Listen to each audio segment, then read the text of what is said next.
Hi, my name is Wesley, and I'm 32 years old. I'm going to tell you about the story of betrayal that I suffered at the hands of my own family, the people I trusted more than anyone in this world. I've been married to my wife, Stacy, for 8 years. We have a 3-year-old daughter too. Our circumstances were not really good though. We were in a bind financially and had to work really hard and do everything I could to keep things going. It was not like I was unemployed. I had a stable job in a finance company, but my position was not really that high and my salary barely covered my family's expenses. I had been doing the job for almost 10 years now, and there was no growth for me. I had never been promoted, and I never received any sort of an increment in my salary. In the beginning, it was enough for me, since it used to be only me and Stacy at home. But then our daughter came along and the expenses multiplied by a lot. It was getting really difficult day by day. And moreover, Stacy didn't have a job. She had a valid degree in computer science and had the potential to get a good job if she wanted to, but she refused to work. In my opinion, men should be doing that work, she used to say. I have already so much to take care of. How do you expect me to manage a career too? Her outdated belief baffled me a lot. But then again, who was I to judge her? Maybe she was right. She must have a lot of housework, even though I helped her out in whichever way I could. I couldn't really say anything in this matter, because I already stressed enough as it was. I didn't want an argument with Stacy when she was trying her best too. Sometimes I wondered why she married someone like me. We used to go to the same college, and I clearly remembered that she was pretty popular. A lot of guys liked her, guys who were better than me in most ways. So it really came as a surprise to me when she approached me first. When I asked about this to Stacy after our marriage, she just shrugged. You may not have been popular, but you were studying finance and you had better career prospects than others, she said. And you have a good personality. So all in all, you were decent enough for me to marry. I didn't know if I should have been happy or offended by this. At one hand, it felt like she was complimenting me, and on the other, it was like she had compared all the guys and picked me just because I seemed to have a bright future ahead of me. Well, it must have been disappointing for her after a few years, after we started struggling financially. This clearly wasn't the picture she had in mind when she married me. I could sense her frustration. It especially bothered her when she saw other successful and rich people of our age. She complained oftentimes, but she never thought of getting a job herself and adding to the income. I have an idea, she said one day while we were having breakfast. I heard this from a friend of mine.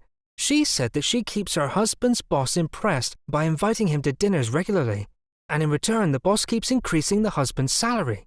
Why don't we try this too? Maybe your boss will be impressed by us and finally give you the promotion you deserve.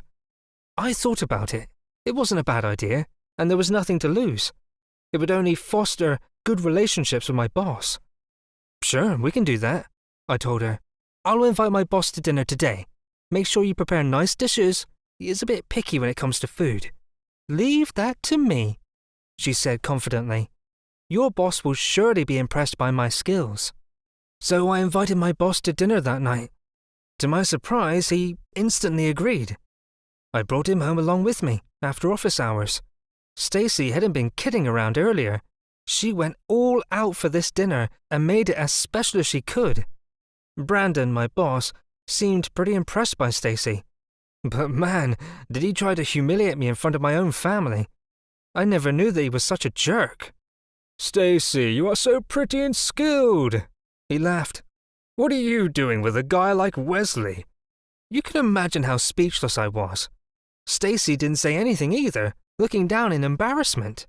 I mean, you definitely deserve much more than this. He glanced around my house. Than this humble abode. You must have been popular as a teenager, right? Yes, she was popular, I replied, because Stacy seemed like she was frozen to her spot. And what about you, Wesley? What did you do to make Stacy go for you? He asked with an obvious look of distaste. He was good at academics, Stacy mumbled. At that time, it was the only thing that mattered. Brandon shook his head. He does look like a nerd, who did nothing but spend all day in the library. And how exactly did that matter? I wanted to say it out loud, but decided to keep my mouth shut. He had control over my job, and he knew this very well. That's why he was going on insulting me shamelessly. But whatever, At least Stacy and he got along well. Stacy changed the topic and diverted his attention. He seemed to be enjoying his conversation with Stacy, so I guess the purpose of the dinner was fulfilled. Kinda. And I was right. The next day I was promoted to head of sales. It was almost unbelievable for me because I'd been in the same position for 10 years now. So it definitely had to be last night's dinner that convinced my boss to promote me. Maybe he saw my house and took pity on me and my family. Or maybe he finally realized that I deserve a promotion. However, that was unlikely. The good news was that, along with the promotion, I'd also received a raise. And now, my financial condition was going to be much better, undoubtedly. When I told this to Stacy after going back home, she was on cloud 9.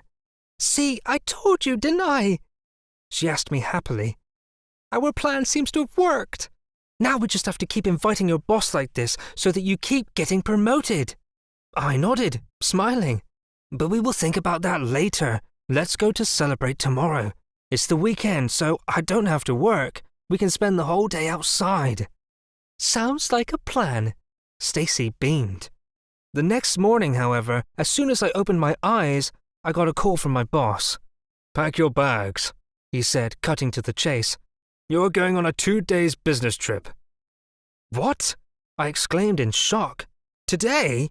"Yeah, in fact in a few hours," he replied. "Don't be late or you'll miss your flight." "Wait, but how all of a sudden?" I stuttered. "Wesley, weren't you desperate for this promotion?" He sighed. "Now do your job as you were supposed to. Don't expect to slack off now." "I understand," I finally said. He was right. I couldn't protest now. "Why do you sound so upset? Did I interrupt your family plans, Wesley?" he asked mockingly. No, it's all right. I'm packing my stuff. See you at the airport," I said quickly. "You're going alone. You won't be seeing me," he clarified. "Good luck." For a few minutes I sat there feeling numb. What just happened? I understood business trip and everything, but why did it sound like Brandon had some other motive? Stacy woke up and saw me rummaging through my clothes. "What are you doing?" she asked sleepily. "Business trip," I replied without looking up. "I have to leave today." "What about our plans?" she asked sullenly.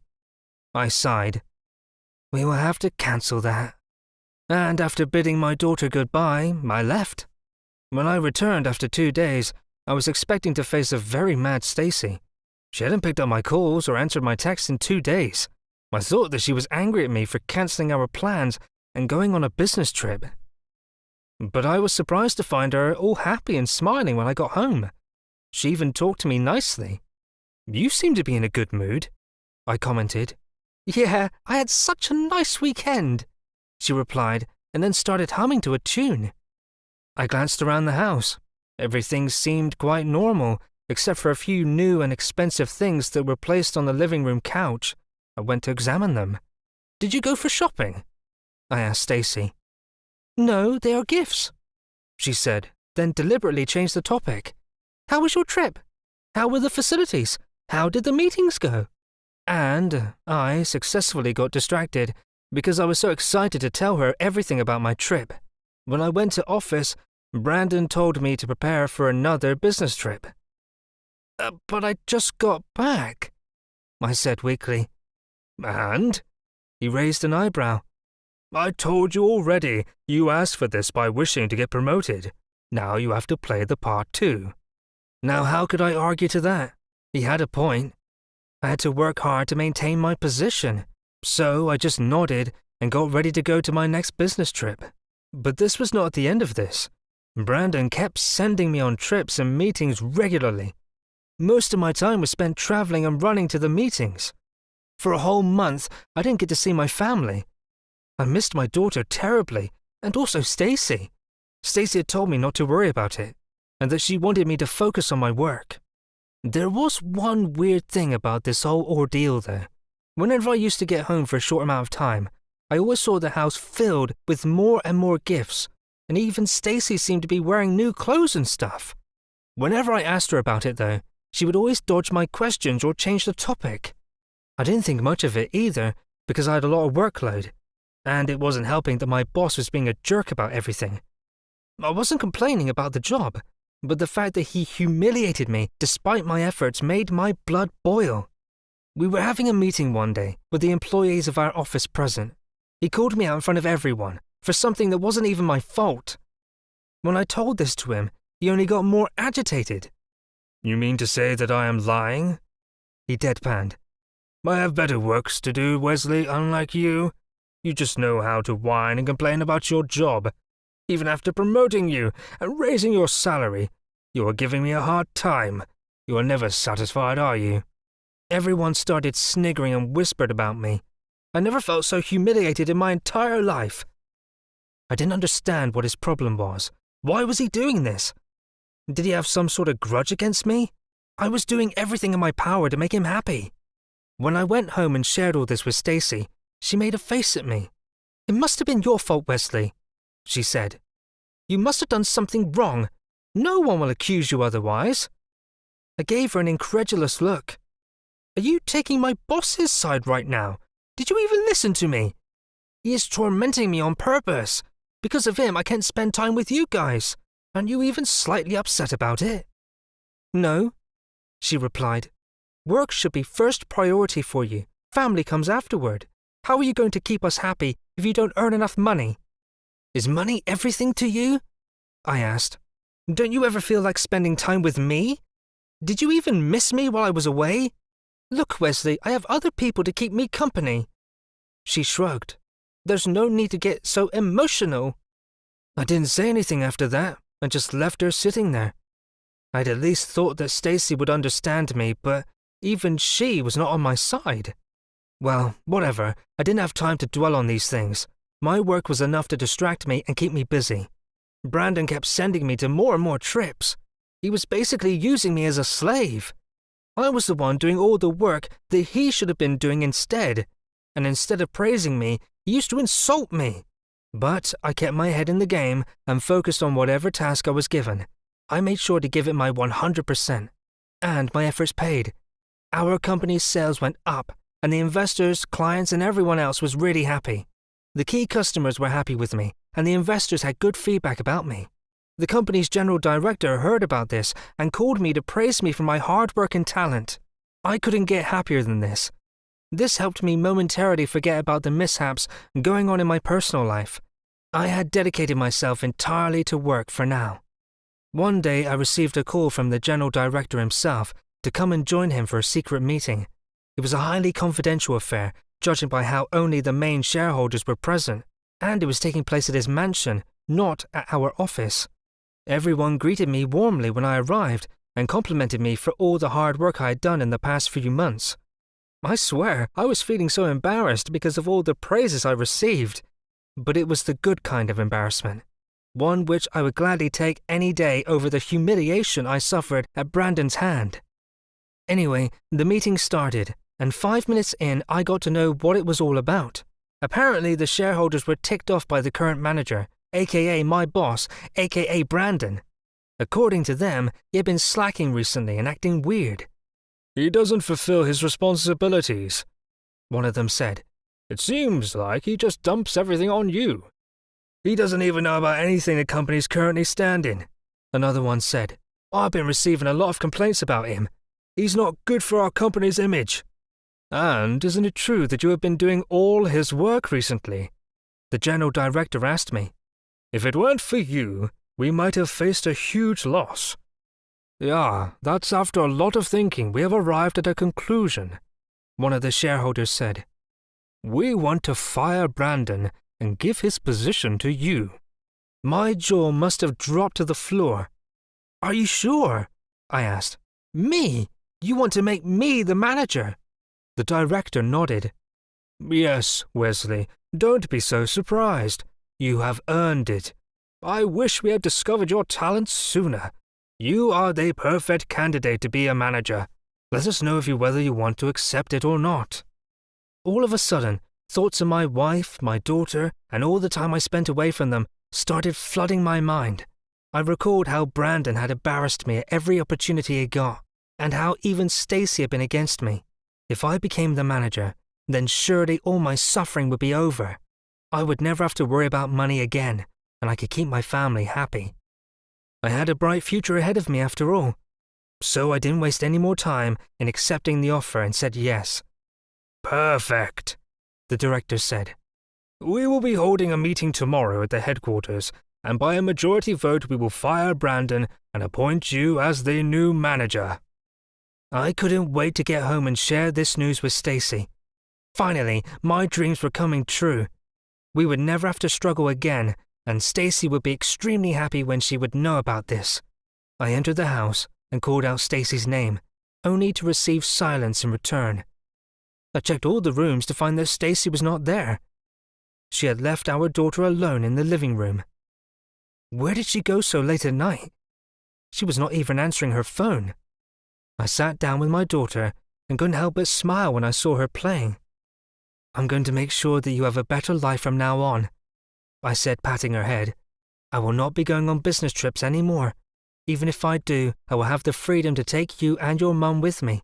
We will have a lot of fun from now on." In response to my words, she just stared at me silently, then pointed towards the dining table where a note was kept. I frowned and picked up the note. It was from Stacy. I read the note and felt my whole world shattering. I couldn't breathe for a moment. Apparently, Stacy had found a new man to spend her life with. As a matter of fact, it was my boss, Brandon. She told me how Brandon was the one who had given her all those expensive gifts and spent time with her while I was away on business trips. That's how she had fallen for him. He had also appointed her as his assistant now, and she was going to move in with him. She said she would take our daughter too, and, as a last note, she added that she had pleaded Brandon not to kick me out of my position. I could continue my work as before and go on business trips all year long. So that's what happened behind my back. Now I understood the motives behind all those trips and how Stacy was so happy all the time. Wow, this was some next-level betrayal. I wondered what she would do when Brandon would be kicked out of the office the next day. When I went to the office next morning, I was greeted by Brandon and Stacy, his so-called new assistant. As usual, he mocked me and humiliated me in front of everyone. This time, even Stacy joined him in doing so. "Meet my new assistant," Brandon said, pulling Stacy closer. "Oh, wait, I think you already know her." Stacy laughed out loud. "Come on, Brandon, don't be so mean. Let's go and get ready for your next meeting. I have a good feeling about this. You are definitely getting a promotion, and you will earn even more than you already are." "I know, right?" Brandon smiled. "They said this meeting was about the overperformance of company in recent times. They are definitely impressed by what I do." I had the urge to laugh at his face, but I held it back. He was going to get what was coming for him. Just a few more minutes. The meeting had started, and I was told the company board fired Brandon by a majority vote and chose me as the next manager of the office. The looks on Brandon and Stacy's faces were priceless. It was like their spirit had left their bodies. After the meeting was over and everyone left, I decided to finally talk to Brandon and Stacy and teach them a lesson for running their mouth earlier. Who did they think they were? They should have thought better than to humiliate me. "Brandon," I said, "you are unemployed now. How are you going to survive?" He stayed quiet, looking down towards the floor. I scoffed. "Oh, I have an idea. We have an opening for a janitor's position. How about I employ you for that? It's better than nothing, right?" Brandon had always looked down upon the janitors and cleaners of our office. Hopefully doing their work would teach him a lesson about not belittling anyone and respecting every job. He was so desperate at that moment that he had no option but to accept my offer to become a janitor. He couldn't even lift up his face to meet my eyes. Finally, the tables had turned. "Wesley, listen." Stacy started coming towards me. I raised a hand to stop her and gave her a taunting smile. "You were supposed to be his assistant, right?" I asked. "Don't worry, you can still continue. You can be his assistant and helping him cleaning and mopping. He will certainly need that." She started pleading. "Wesley, please listen to me. It was just—" I shook my head. "It's too late for that. I'm not listening to you anymore. You are free now. I will send the divorce papers through my lawyer soon. Go on and chase after money. That's all that ever mattered to you, right? And as for our daughter, I will make sure that I get her custody. You are not capable of raising her. You are better off working as Brandon's assistant and looking for new ways to get money." And with that, I left, never once turning around. Sure, I had a lot of bad stuff happen to me in my life, but ultimately, it turned out to be for the best. I had got rid of my gold-digger wife, and I was finally at a position in my work that I deserved. I can now provide proper care to my daughter too, so it was a win-win for me. No more toxic people in my life anymore, and that's my story. How do you guys feel about my story? Do you think Stacy and Brandon deserve what happened with them? Let me know your thoughts.